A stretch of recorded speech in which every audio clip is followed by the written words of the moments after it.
Perdido, de Dom João da Câmara, voz Iba Mendes. Quando ouviu ao longe num campanário da freguesia bater meia-noite, entreabriu de mansinho a porta da choupana e escutou por longo tempo, nenhum sussurro, tudo dormia àquela hora. Saiu e, pé ante pé, com a enxada ao ombro, aproximou-se da aldeia que tinha de atravessar. Tudo era silêncio, apenas, muito ao longe, junto à fonte, uma rã solitária coachava tristemente. A lua no minguante alumiava com uma serenidade triste umas 30 ou 40 casas, dispostas no fundo do vale, ao acaso, entre os choupos da beira do riacho e os últimos pinheiros da mata, que descia pela encosta em pujante vegetação sombria. Pelas fendas das portas mal cerradas, ouvia-se por vezes o profundo ressonar compassado dos homens de trabalho. Então parava de ouvido à escuta, olho à espreita, com um pé para diante, o outro para trás, posto de bico, pronto para a retirada. E quando tudo outra vez caía no primitivo silêncio, tornava a caminhar devagarinho, sempre cauteloso, sobressaltado, de olhar desconfiado, como se fosse cometer um crime. Grossos rolos de nuvens pardacentas, com largas nódoas escuras, onde a lua, numa carreira seguida, mergulhava enchendo o campo de trevas, começaram deixando cair grossos pingos de água sobre a rama dos pinheiros. O vento soprava rijo do sul, e toda a serra soltava gemidos dolorosos, fantásticos, em meio do sussurro da folhagem. À medida que a encosta se ia elevando, cerrava-se mais e mais o pinhal. A chuva engrossara, e por entre as ramas mal coava um ou outro raio de luar, iriando como pérolas transparentes as gotas de água que tremeluziam no extremo das agulhas. Era no alto da serra que o seu tesouro, junto pouco a pouco, desde tantos anos, fora escondido. Vinha aumentá-lo naquela noite, vinha palpá-lo, tomar-lhe o peso, tendo como únicas testemunhas de prazer tamanho o céu de temporal e os pinheiros a gemerem. Subitamente estacou, na clareira, ao meio do pinhal, era a choupana do guarda. Ouviram um choro de criança e uma voz triste de mulher a cantar. O avarento aproximou-se pé ante pé. É fome que o pequeno tem, dizia a mulher, com a voz cheia de lágrimas, interrompendo o canto. Se eu não comi, secou-se-me o leite. E chorava. Aquela mulher pedira-lhe esmola na véspera, pedira-lhe esmola. Tinha fome, dizia, e ele tinha frio. E ela, o filho, definhava-se desde que o marido dela adoecera. Pedira-lhe esmola como se lhe fora possível a ele dar um pedaço da sua alma. Era idiota a mulher.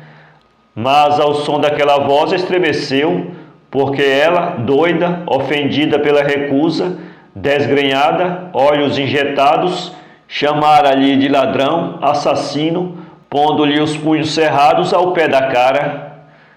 Hão de tudo roubar-te um dia, e tu, o cão, has de chorar em cima da cova onde escondeste o dinheiro, esfregando a cara na lama, ladrão. E só a ideia de poder um dia ser assassinado, roubado, que vinha dar na mesma, fez-lhe passar pela espinha um calafrio que lhe eriçou todos os pelinhos do corpo. Afastou-se da choça para longe afugentar aquela ideia soturna, mas poucos passos andara, quando lhe pareceu ouvir o rachador, com uma voz fraca de tísico, entrecortada pela tosse, pronunciar-lhe o nome. Novamente estacou e ficou-se boquiaberto, respirando a custo, de ouvido à escuta, sentindo bater acelerado o coração. Calara-se tudo na choça, e apenas por vezes o vento arrastava pelo pinhal afora uns tristes gemidos de criança, já falta de forças e farta de sofrer. Tentariam aqueles roubá-lo? E estremecendo, cheio de susto, deitou a correr pelo pinhal afora, deixando o vento levar-lhe o chapéu esburacado e remoinhar-lhe nas longas farripas grisalhas, largando aos bocados nos tojos e nas silvas os tristes farrapos que o cobriam, escorregando na caruma, agarrando-se aos pinheiros, que sacudidos o encharcavam a correr, por ali afora, até ao alto da serra, onde se deixou cair extenuado ao pé de um enorme pinheiro manso, seco, que sobre um rochedo escalvado atirava para o ar os longos braços de espectro. Era ali o seu tesouro. Longo tempo ficou estirado, de bruços sobre os fetos úmidos, arquejando longamente.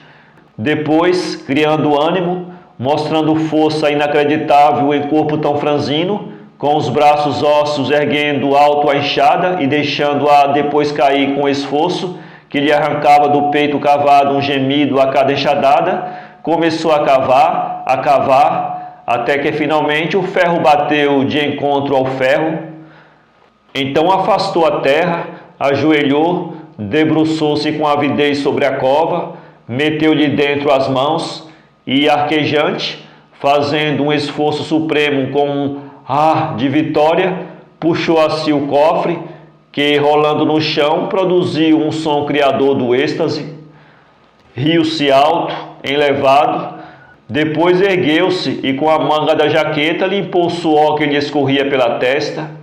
Ali estava o seu tesouro, seu, e olhava para o cofre com ternura, sorrindo-se com uma lagrimazinha no olho, abaixando-se para sopesá-lo. Queriam roubá-lo, talvez. Abraçava-se ao dinheiro com um olhar luzente de uma fera, sentindo nas entranhas uma coragem enorme para defendê-lo, como nunca a loba defendeu um filho. Podia alguém ter desconfiado do lugar onde o escondera? Era muito noite, ainda teria tempo de sobra para levá-lo dali. Felizmente não lhe escasseavam forças. Querido tesouro da sua alma, junto moeda a moeda. E outra vez, deitado sobre o cofre, abraçava-o, beijava-o, como se outra alma lá dentro houvesse de perceber a dele. Pedia-lhe cheio de ternura que não se deixasse roubar, que era a vida, sangue de seu coração. Os pinheiros úmidos tornavam balsâmica a atmosfera, os raios oblíquos da lua quebravam a sombra das árvores nos troncos das outras, e as sombras das copas bailavam, fantásticas, sobre os fetos molhados. E ele ali tão sozinho com seu tesouro, havia tanto que ele não punha os olhos. Sentando-se numa pedra, aproximando o cofre, com um esforço enorme, fez girar a tampa nos gonzos ferrugentos e queixosos. O luar, entre dois farrapos de nuvens, encheu o cofre de faísca de ouro, e o avarento, em êxtase, fechou os olhos, como encandeado por tanta luz. O vento cessara de repente, e no instante em que o temporal tomou fôlego, um grito de dor, estrídulo, repetido ao longe, ainda mais dolorosamente pelo eco da montanha empinada, partiu da choça do rachador. Eram eles com certeza, eram os ladrões. Ergueu-se abraçado ao tesouro, transido de medo, suando frio, e depois, espavorido, deitou a fugir, esbarrando nos pinheiros, deixando a carne nos esgalhos, caindo, agarrado ao cofre sobre os seixos agudos e levantando-se logo para correr outra vez, correr sempre, para fugir do grito que, ameaçador, o perseguia. E durante toda a noite andou fugido em correrias pelo pinhal, já nem sabia por onde, e o sangue e o suor corriam-lhe pela cara. Quando o luar começara esmorecendo, ajoelhou meio desfalecido e com as unhas agudas, recurvas, abriu uma cova funda, onde com esgares de doido enterrou o dinheiro, longe, muito longe de onde estava dantes. Tapou tudo e, por instinto de precaução, puxou-lhe os fetos para cima e abalou outra vez. Era manhã quando chegou a casa extenuado, esfarrapado todo, com os cabelos agarrados às faces, gotejando sangue, ardendo em febre. Deixou-se cair num catre nojento.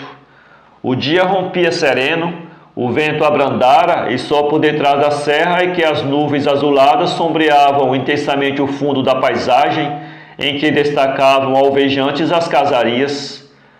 O sol erguia-se esplêndido, enchendo os campos de jóias cintilando no escrínio da verdura.